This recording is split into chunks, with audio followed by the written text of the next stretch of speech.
Hey everybody, it's Alyssa. Super excited you guys tuned in tonight. We got an awesome episode.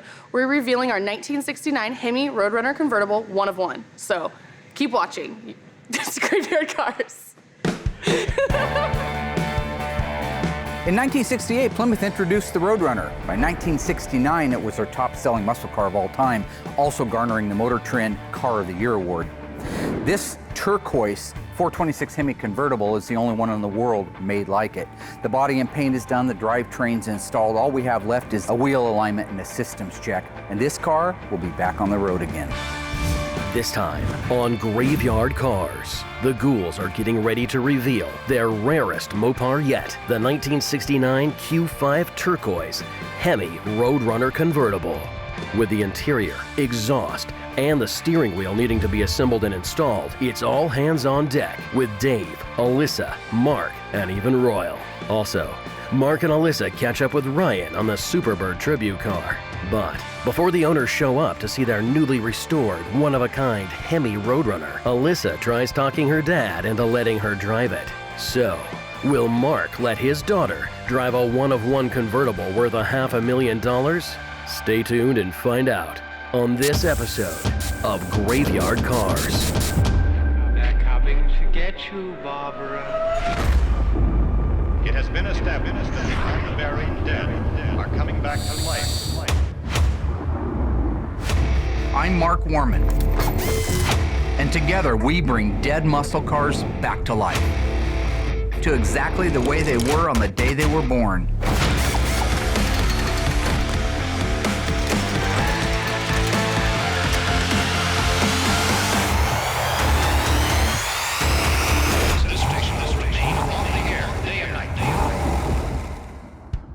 In case you were busy towing your friend's Camaro last week, here's what you've missed. Dave and Alyssa installed the dash in everybody's fabled favorite, the 446-barrel Phantom Cuda. Mark dispatched a dutifully documented Dodge Demon to the Dipper. Then he and Royal took an off-road trip down memory lane. Alyssa and Will surprised Mark for Father's Day with a perfect die-cast reproduction of his first Mopar, a 1970 Dodge Charger in FK5 burnt orange with a white vinyl top.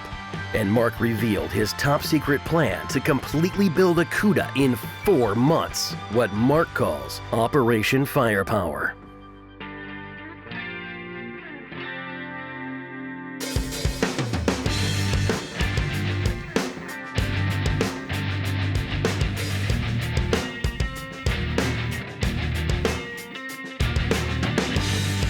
The trick is to kind of pre-fit your door panels to make sure you can get everything in there. And I kind of go through and poke all my holes in the moisture barrier at first. This is just a really unique car, you know, one of one. And I wouldn't blame the owner. I'd do it as close to original as I possibly could too. The Roadrunner basically was just a go fast, you know, race car type of thing. You know, it was for the low budget, you know, guys that wanted to go out and, you know, have fun in their car. So the base model was just, you know, a 2-door hardtop, or you can get a 2-door post. So no frills, you know, just had some call outs, you know, and some stripes on them and stuff. They sold a ton of the 69 Roadrunners. I mean, I forget the base price was like around $2,600, $2,800. Now that I got the driver's side door all buttoned up and finished, I'll go ahead and move over to the passenger side door and start getting the door panel and all the hardware on it as well. While Dave finishes up the Roadrunner's doors, Mark and Alyssa check in with Ryan in the body shop to gauge the progress of the Superbird tribute car and to look at some of the finer points of detail on the Superbird's headlights.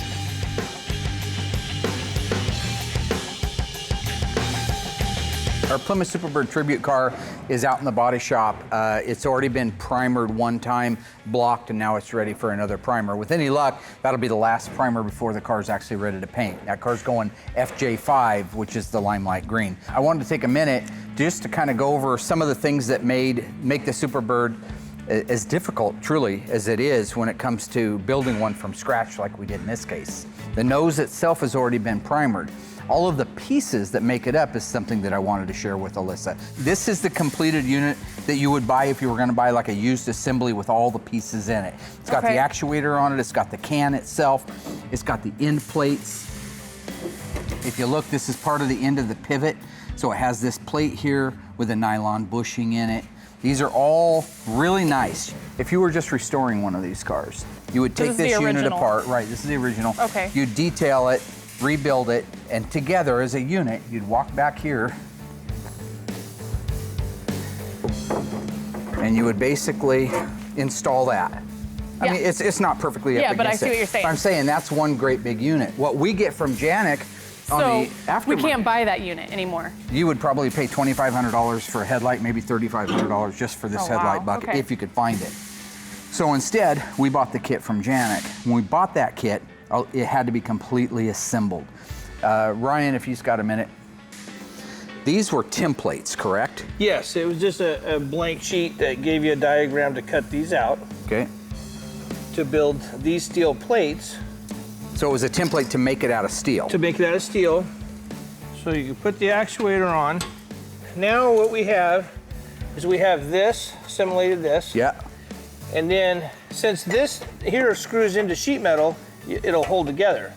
But we made a bonding strip. Because ours is fiberglass. We can't screw into fiberglass. We made this plate here, which I bonded in, so we have a stud plate for strength Beautiful. to hold it in place. And now you just put your nuts on there and you've got exactly the same amount of strength, if not more, than this one had. Correct. It's such a multitude of parts. It's not just an erector set that you're bolting together, but you do have to make modifications to it. This plate here is made out of fiberglass, which is a very nice piece. But we needed this mount here for the end of this actuator To clip onto. which to drag pushes that it door up up. and down. Okay. Also, this metal plate here holds the springs that adjust the headlights. So we had to fab this here. Because the kit did not come with this. No, Okay, so you would need to make this piece yes, and this little bracket in the middle, which is almost identical to the one that the factory had. yes. But then the rest of this is the original fiberglass that you just had to cut out. Just had to cut out all the There were holes. marks here, but you had to cut the actual wow. holes Correct. themselves. But it's a phenomenal kit. The Janik reproduction is amazing. Everything is there except for just a couple little intricate pieces. The passenger door's all done, got all the hardware on, door panel, looks fantastic. Now I get to put that really nice piece of bling on there, that beautiful polished sill plate. And they go right in this area here and they just look fantastic. You can see it just totally sets off that color of this car.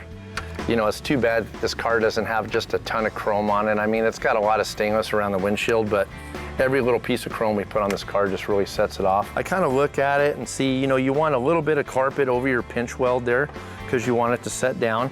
I got to back cut this carpet here a little bit, and then I want to cut the carpet so it'll expose where all my screw holes are. Right where this sewn seam is right here on the carpet, it's really thick. So you put that on top of another layer of carpet and it's super thick. And then that sill plate's not gonna sit all the way flush. Whenever you start to screw it down, it's gonna actually put a kink in it on the top. So I kind of put a little relief cut in there and take a little bit of that out. And what that'll do is it'll allow it to sit down a little bit better for me. So this will actually use on the pinch weld, and the other one I'll cut just on the inside of the pinch weld. We're ready to get our scuff plate in here. These use a pan head screw. It's kind of a cool screw. It's a stainless screw. Yeah, we try to replicate the fasteners the best we can. You know, a lot of them, you know, I think aren't perfect. That's why you can never beat the original thing. That looks fantastic. The car's really coming together. It's starting to look like a true muscle car now.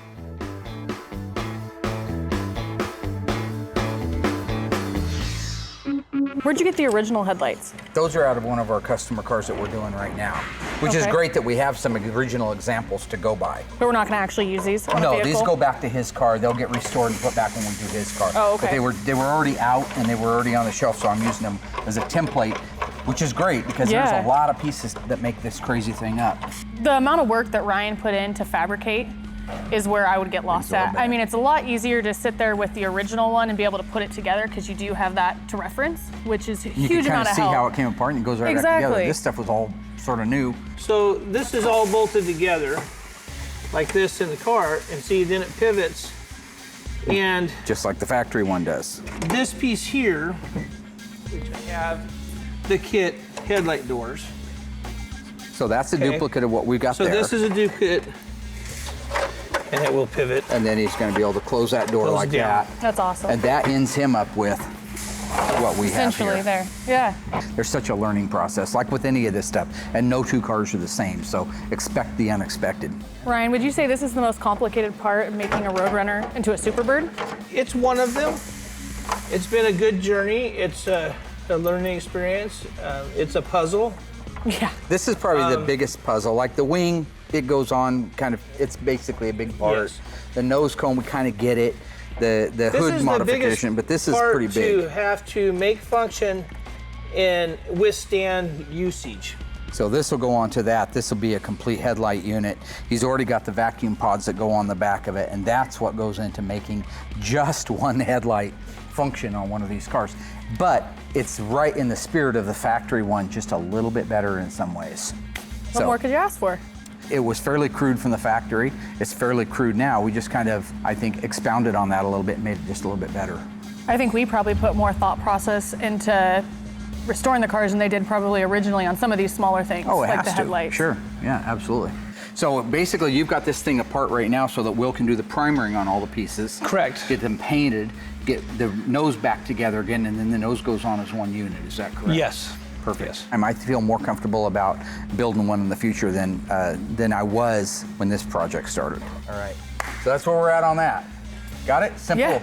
Clear as mud. Okay.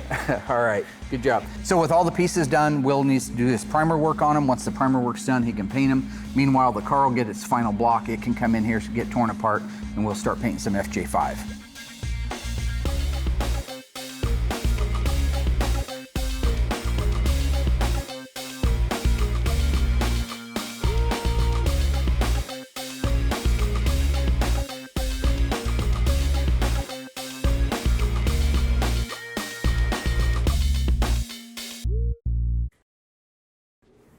Hang on. Okay, here you go. If you think you have a solution to the problem, you're part of the problem. No, serious, man. That's funny stuff. It doesn't matter if it's dark. It's not. Hang on.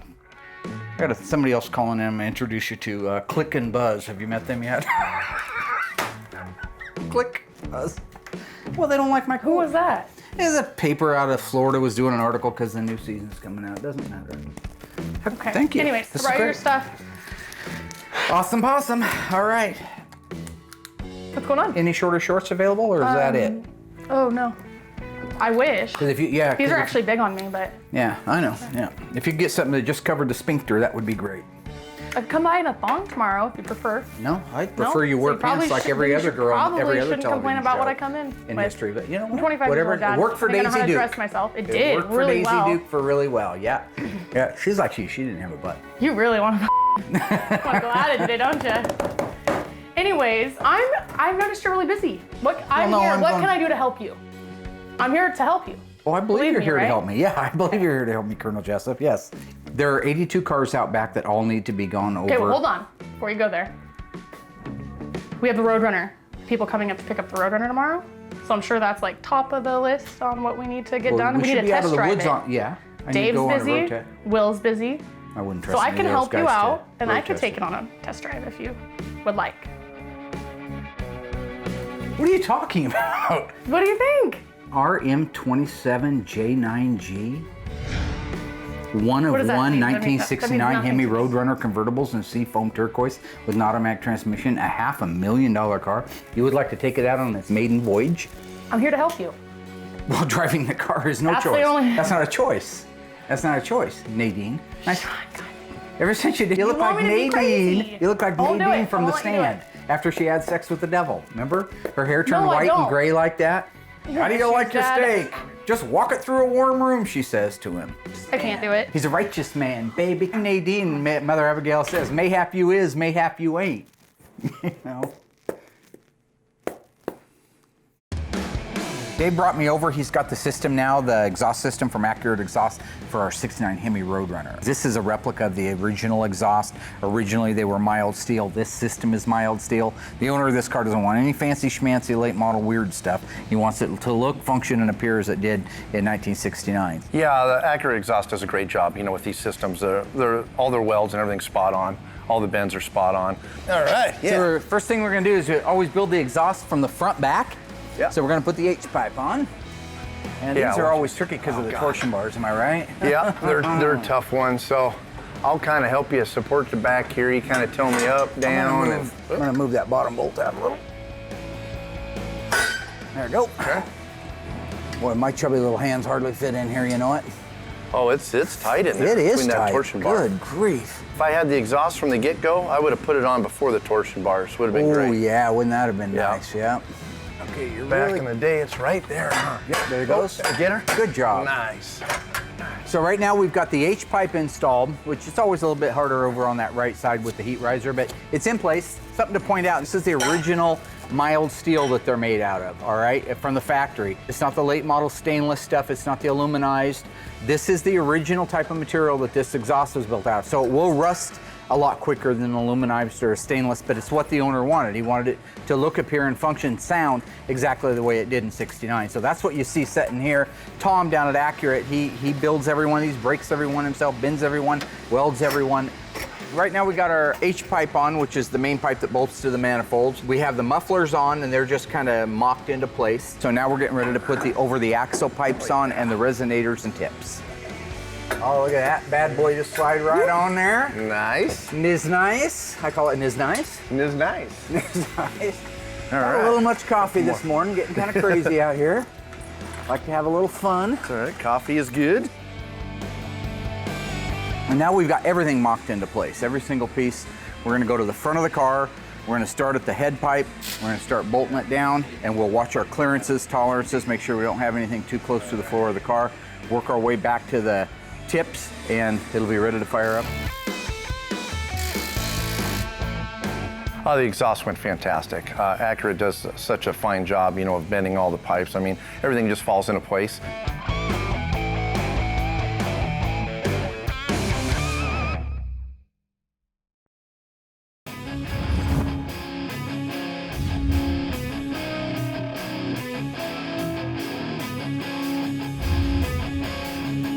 So it looks like you got everything all detailed out. Looks great. Thank you. So where do we start though? There's quite a lot going on. I know, there's so much going on in this thing, but I always Okay. start with the tube. This is what we're gonna start with. This is like the outer shell of the column. But I start with that. It's easy to build it on this because then you can slide things into it and out of it. But this here is the main shaft. This is where your steering wheel goes. Is the outer tube. And this one goes inside of there like that, down like that. Does it matter what end? Can you tell? Yeah, it's definitely got to go this way. This right here has a provision in it to accept this little bearing thing. So we got to spin this way. As you can see, this is our column thing. This will slide right in there like that. Okay. So now we got like our lower part done. We won't worry about doing the coupler and all that until we're complete. Now we're going to move to the actual column. The actual column has a couple different pieces in it. This is our lower piece. This will go on first. And this will actually support this handle that'll go in there. Okay. So we'll grease this, put that in, get the actual column in, and then start building out that lower part. Okay. Get to the fun stuff. Exactly. So I've been working on the 70 Roadrunner, and I'm at a point where it's time to get Mark to sign off on some things. I'm about ready to put the trunk floor in and just check over the things that I've been doing on it. This is a car that came in fairly decent shape. It was painted, looked good at a glance, but the owner was kind of a fanatic and it reminded him of his original car that he had, so he really wanted this one dialed into perfection. So you got your sections in. Yep. Are they the same length section on both sides? Yep. Good. And I metal finished them so you can't see where I spliced in. Yeah, don't. No, it looks very nice on the outside. No, I mean, you did good, Vi. You did good. That looks good, buddy. I like Mark to sign off on things because it's really crucial to have everything exact. And if he signs off on it, then I know I'm good to go. And there's less chance of a mistake. All right, Pockets, let's go. Pockets, that's your name. Pockets ain't my name. Pockets is your name. All right.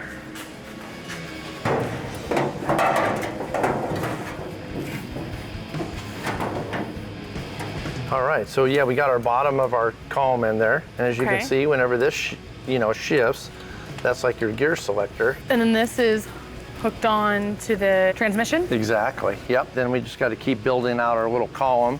So now we got to get this part right here on there.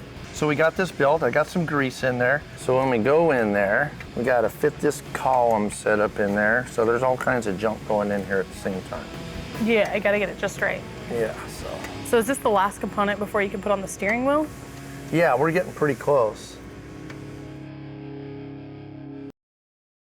Got our clip in there for our turn signal wiring. Here's our turn signal right here. We got the handle on there. You can kind of see how that operates. Then of course our column shift. When it's into park, it's locked, which is cool. You don't have to worry about popping out of gear, and every other gear will just kind of rotate through. Got our little selector in there that tells it what it's doing when it goes into the different gears, which is neat, and it looks awesome. The paint looks great, looks amazing. Okay, so we put the light in there. So when you have your headlights on, does this click on automatically as well? Exactly, it'll light up this area in there so you can kind of see what gear you're in. That's cool. Which is really neat. I like all this little detailed. Yeah, if you want to grab the steering wheel, we can put that on. And what I'll do is I'll hold this end here so you can kind of feel what it'll go on. Okay, you got her? Start wiggling it on. Perfect. Okay. So you got it. That's it. On any further? Oh, it'll go on further once we run the bolt and stuff on there. Oh, okay. So we'll go ahead and grab our washer in that lock nut. Yep, that'll go on there like so. Okay, so we got the steering wheel on. What's next? Yeah, you got the steering wheel on. I put on the little horn mechanism. And the way that there kind of works is whenever you operate your horn, it'll move this in and you can see those little metal tabs touching together. When those tabs touch together, it grounds out and sets off your horn. Now that we got that bracket on there, here's the next piece that's got to go on there. So we'll tighten all these down and then we can put our horn button on there, which is really cool. So we got our horn button on there. So that's how that operates. You can kind of see how that wiggles around and operates our horn. So now the best part of the whole deal is putting that little Roadrunner medallion in there. So, are we ready for that yet? Yeah, we're ready for it. So yeah, if you want to grab it, that can go in there, and there's a little notch in there, so it only goes in one way. Yep, once that goes in there, and then you just got to kind of push the whole thing in a circular motion. There you go. All right. Now here's a little bit of trivia for you, Georgie. All right. Georgie boy. I know you don't know all the numbers and stuff like you should by now, but neither does Alyssa. They made a little over 20,000 two-door hardtop 383 Roadrunners in 1970. The standard transmission that came behind the 383 was a 3-speed manual transmission. Okay. Now, out of that 20,000 plus, only 584 of them actually left the assembly line with the 3-speed transmission. Meaning that when people bought the Roadrunners or when they ordered them, standard was the 3-speed manual transmission. But out of 20,000 plus, only 584 still have the 3-speed. People were optioning for the 4-speed pistol grip shifter because it was the coolest shifter on the planet, and the automatic transmission. Very few people wanted the 3-speed. This is one of the 584 3-speed cars. Wow. That's kind of one of those trick things that, well, you think in your mind, well, that's really, really rare. Well, it is rare from a production value standpoint, how many they made, but it doesn't make it any more valuable. It probably decreases the value. Most people today are just like they were in 1970. They would rather have a 383 4-speed or a 383 automatic than a 383 3-speed. This car came to the owner that we're doing it for already being converted to a 4-speed. So we sent that out to brewers, having that 4-speed rebuilt, and it's back now over with the drivetrain, which is also, by the way, almost done. So as soon as they're done in body here, we'll reunite all that and put it in. But this car will be on the road with a 4-speed pistol grip shifter. Want a screw? No, thank you on the wanting to. Just trying to appease to your bi-curious nature. The car got packed full of a lot of plastic filler and appeared a lot better than it really was. If you look at it, by the time we're done, we're replacing almost every piece of sheet metal on the back half of the car. front rails and front fenders. So thank God, again, we got Auto Metal Direct to be able to pick up the phone and call and order this stuff, because if we couldn't do this, we'd be knocking a 70 Roadrunner 2-door hardtop or 2-door post in the head, taking it away, or a satellite, or sport satellite. We'd be taking a good, valuable, nice, potential car off the road to make this one whole again. Otherwise, that looks good, Georgie. 70 Roadrunner, 383. What transmission? 3-speed. 3-speed manual. How many did they build in the 2-door hardtop? It came optional, what was it? I want to say 2000 something, only 20,000 something, 70 Roadrunner, only 383s. 500 and some rolled off the assembly line with a 3-speed in it. So you listened to a little of it. Yeah. Over 20,000 cars were built, 383 2-door hardtops. Out of that over 20,000, only 584 had a 3-speed manual transmission. 584. 584. All right. So, try it. Huh? Oh, I thought you Oh, no. said something.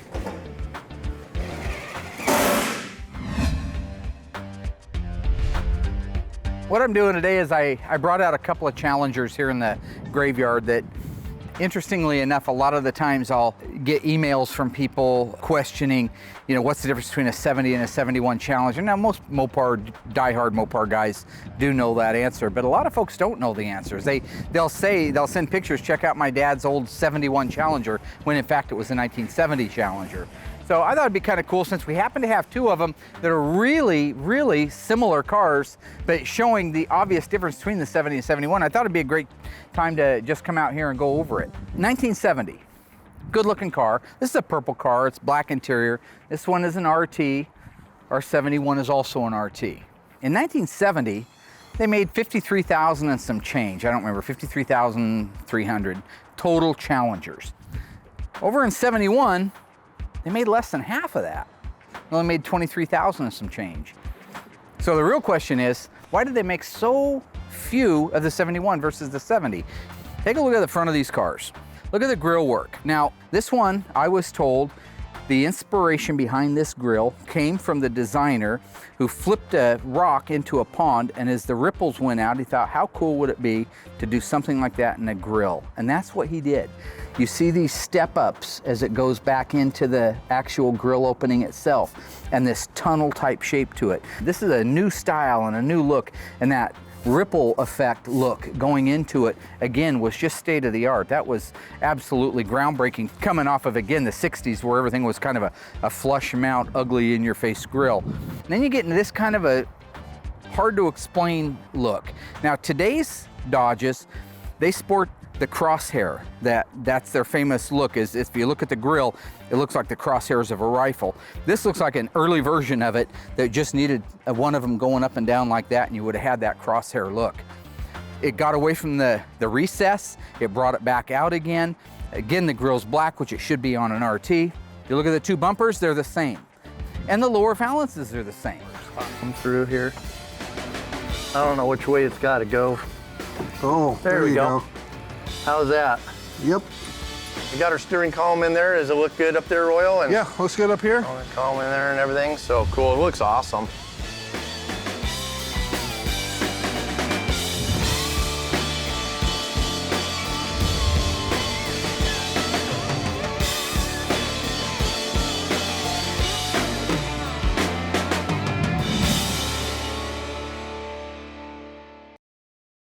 So when it comes to the interiors of the 70 and the 71, literally, there's not much difference between them.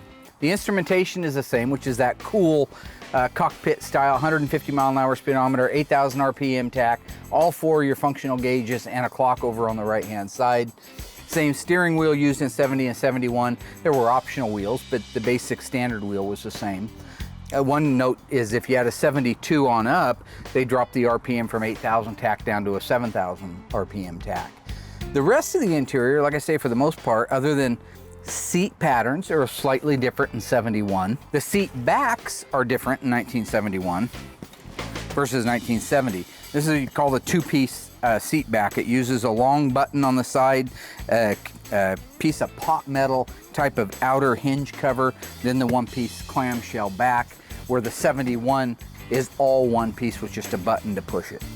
Door panels are the same, the rest are the same, floors are the same, headliners the same, visors are the same, rear view mirrors even the same. So not a lot to report. This car is kind of cool. It's optioned with the 6-way seat, but I do believe the 6-way seat was also available in 71, optional on the car. This one over here doesn't have that. Okay, so over here on our 71, it's the same basic interior as I said our 70 has. We got our real cool cockpit style instrumentation, 150 speedometer, 8 grand tach, full gauges, have our clock over there. The switch panel's the same. Basically everything is the same. The dash pad changed in 71 and uses the Challenger replaceable with Barracuda, because it's the same applique over there. So 70, a Challenger has its own dash pad. 70, a Barracuda has its own dash pad. But 71, because they were basically shaped the same, they decided to streamline things and just make that little label over there replaceable, whether it would be for a Barracuda or a Challenger. You know, there may be a multitude of reasons why the 70 outsold the 71. I tend to think, it's my opinion, it was the introductory year, and that's a big year. That's as with anything. A lot of people ran down, 53,300 and some people went down and bought that car in some version, be it a convertible, be it an RT, be it a TA, be it a deputy, be it just a standard car, RT SC with the formal back roof. But 53,000 people in the market bought that car. The next year, just less than 12 months later, this one comes out. Not quite as sexy. They don't add anything. They're taking away some stuff for 1971, like the 375 horsepower 440 Magnum. So all things being equal, that's my opinion as to why they only made half of them. It could just be the fact that the muscle car was declining. It was declining hard and fast. The insurance rates were out of sight. Gas had doubled or tripled with the embargo. Maybe that was the reason they didn't sell.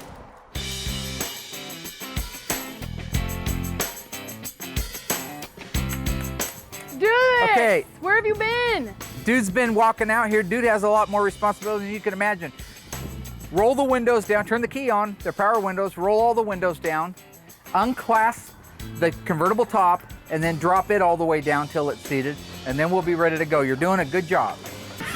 Hold your foot down. What in the name of are you doing? Get out. No, okay, tell me how to do it. It's a $500,000 car. No, I tell me how can't to tell do you. it. Not I'll one show step you at a how. time. I can handle all the steps at once. I don't believe you can. Please let me in there so I can start it. Thank you. Okay. First thing to find out in a Chrysler is to crank it over and see if it wants to start, having knowledge whether the car's cold or warm. Now, And you had to tell me this while you were... is warm. So you shouldn't even need to touch the accelerator. When you touch that accelerator, you flooded it. This is not a fuel-injected car. So let's just try cranking it and seeing if it starts with no gas at all. That was a setup! Whoop. Are you kidding me? Say it is. It was only warmed up because I tried to start Okay, it. it is. You told me to put my foot on the gas. After you pumped the out of it and flooded the poor piece of crap. There's dual four carburetors. You can't just You don't stomp even that want me gas to pedal. succeed. Nadine! Oh my God. Would you agree that the Roadrunner is ready for its maiden voyage on the open road? It is. We're ready to go. I'm ready more than ever. Let's do this. Give me a one thumbs up. 3, give me the 4th. There you go. Take a look at those thumbs.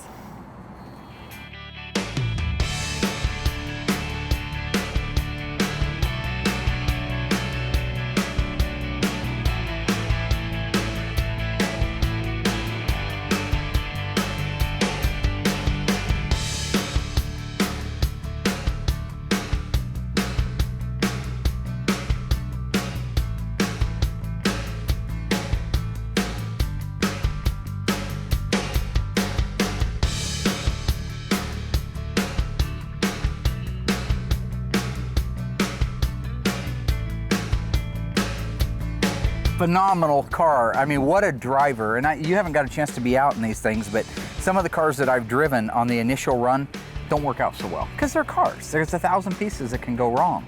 But honestly, this car just smooth as glass, no problems, drove like a dream. Temperature gauge worked, fuel gauge works, all the instrumentation. It's just phenomenal.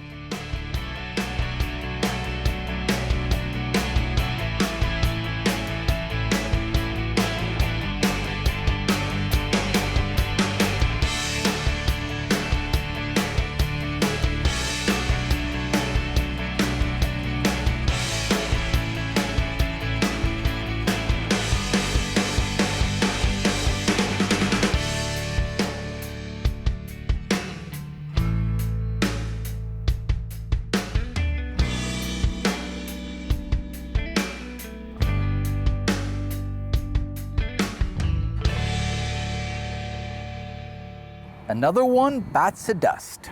And another one gone, and another one gone. Another one bite the dust. Are we done? Hey, I want to get to you. Another one Stop bite it, the dust. Yeah. What is Another that? one bite the dust. That's what he says. Bite the dust. Bite the dust. Bite the dust. It's a Queen. It's from back in the 70s. I grew up on it. It doesn't matter. Okay, the car's done. It's no fun.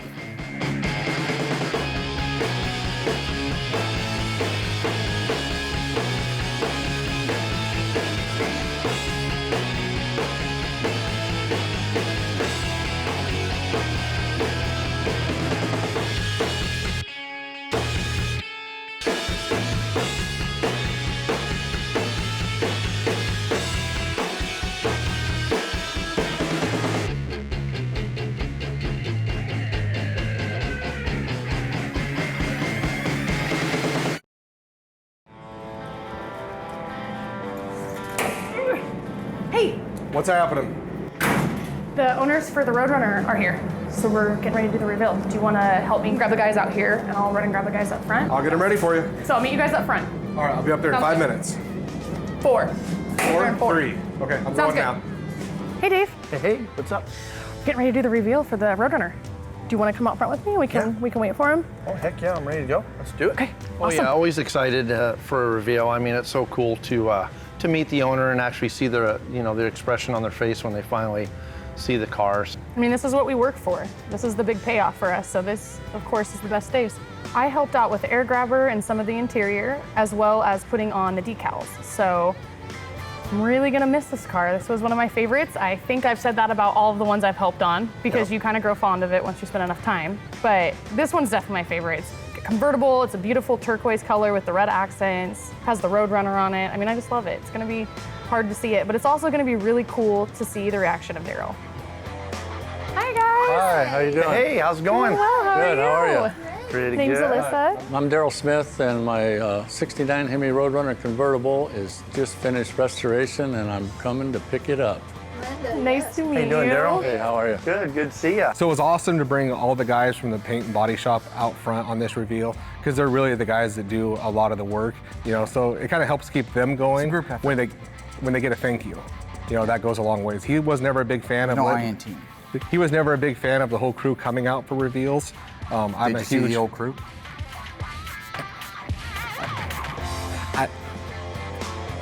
So where's my car, Mike? Where is your car? I don't know. I don't know where my dad's at. Do you know where he's at? No, he's always No one knows. Yeah, always fashionably late. So we're waiting on Mark. Heck always. Yeah, exactly. The last time I saw it was probably 6 months ago. It was pretty much painted, but it still hadn't been assembled yet. The engine and trans weren't in yet, none of the interior, no drivetrain at all. Just a body with nice looking paint. Right. I mean, none of you know where it is. They just told us to come out front for the reveal. Oh, I hear it. Oh, you can hear it now. Oh, look at that. There it is. Look at that thing. Yeah, the car comes down the road. Sounds amazing. I mean, you can see Daryl start to perk up when he hears it coming. I mean, nothing like the sound of a Hemi through that dual exhaust, from Accurate. I mean, it sounds awesome. And wow, that's beautiful, huh? Amazing. Look at that. The color's amazing. Yeah, it is. It's just incredible. The color just lightens up tremendously, and it just looks awesome. Hey, get out of the car, my turn. Come on, man. I get to drive it once in a while. I did all the work on Dang. it. Look at this color. Is that a gorgeous This color? car or looks what? awesome out here, Hello, man. brother. Hey. Woo. How'd you like the sound of The that? sun. Yeah, I heard that. Hello, darling. How are you? I'm doing good. By the way, I didn't approve that. What you just did. I never went over 2,000 RPM, and our original contract said that. So, Hey, Big that is Daryl, beautiful. car, 69 Hemi That Roadrunner is convertible. beautiful. What'd you do cam-wise on that? Because I guess I'm not familiar with that. It's You a had- stock 70 hydraulic cam for a hydraulic Hemi, for a normal Hemi. for a Hemi, yeah. It's got such a nice bump to it, and it's so perfect. responsive. Yeah. And hopefully I never have to take the valve covers off to adjust the valves. I hope you never have to do that. They're not easy. They're not easy. It's not easy to even get them off, let alone once they're off. This car is awesome. It really is pretty. It's a nice color. A no excuse car. It's amazing to me how something like this has survived so long. And I will say, in fairness to the car, I've driven the car. Yeah, I was going to check the rear tires to see the wear on There's them. still plenty of tire. Okay. It's the second set. Yeah, that's what I thought. What are you doing? Huh? Judas? No, we didn't Had a smoke the feeling. first set of tires off. But it just drives so nice. And I attribute it to the guys that did a great job on the car, but also the fact that I think it started life as a good car. It was taken care of since about 76 on. Yeah. I'm going to ask you, because I know you know your numbers probably as good as I do, especially on cars like this. How many did they make total Hemi automatics? 6. 6 total US Hemi automatics. production. U.S. production. Yeah. None of them went to Canada. Were the 4 speeds the Canadians? There was 3 Canadian cars, but there was only 10 U.S. production cars. And of those, how many are painted Q5 Seafoam Turquoise? That one right there. Only car in the world, Only folks. one, yeah. Only car in the world.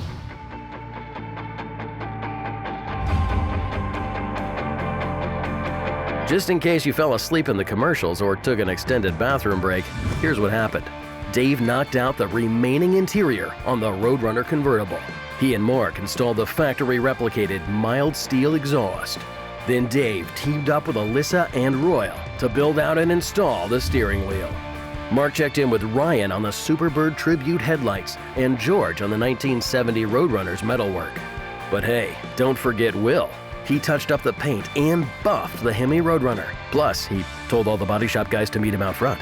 That may not seem like a lot, but, well, okay. Maybe he had a busy week. Finally, Daryl Smith showed up to see his newly restored, one-of-a-kind 1969 Hemi Roadrunner convertible in the very rare Q5 turquoise. But the big question is, will Alyssa get to drive it? Come on, it's a $500,000 car. What do you think? And, yeah, I was going to say, and a quarter. Well, you got to add something when you're down to 5.9. What do you think, Mom and Dad? Is that looking good? It is. Yeah. It is. Yeah. Like a brand new car. Probably better than it did when they were new. Oh, hell yeah. Hell yeah. Meet me. Well, it's the first time I've driven it for about 4 years, and the car handles incredible. Braking was good, cornering was good, and performance is excellent. And the car looks really sharp. My wife was thrilled when I got on it. She thought it was one of the greatest running cars she's ever been in. And it was a lot of fun. I enjoyed it. Well, the last time I drove it, it felt pretty loose, and it had a tendency to wander around in the lane. And now it feels real tight. There's no softness to it. It rides good, it corners good. It's just really nice. It's right on. My friend, All right. Sure, thank you dear. very much. Thank I you. appreciate all your patience. I know it took a little longer, but I hope in the end you're happy, happy, happy. Happy, yeah. Thank I you, am. sweetheart. It's nice to see you. Good to see you. And thank you for coming that up, honey. buddy. It was nice to see you again. Car's beautiful. Owner's having a ball. The car runs and drives and tracks. He lets go of the steering wheel, and it's just tracking down the road great. Royal did a phenomenal job on the alignment. Brakes feel great. Dave's assembly is amazing. Cool. So be careful, and we'll see you in a couple of weeks with a beautiful car. All right. Bye. Travel See you safe. later. Take care. Drive safe. Okay. Back to work. Ooh, that's mine.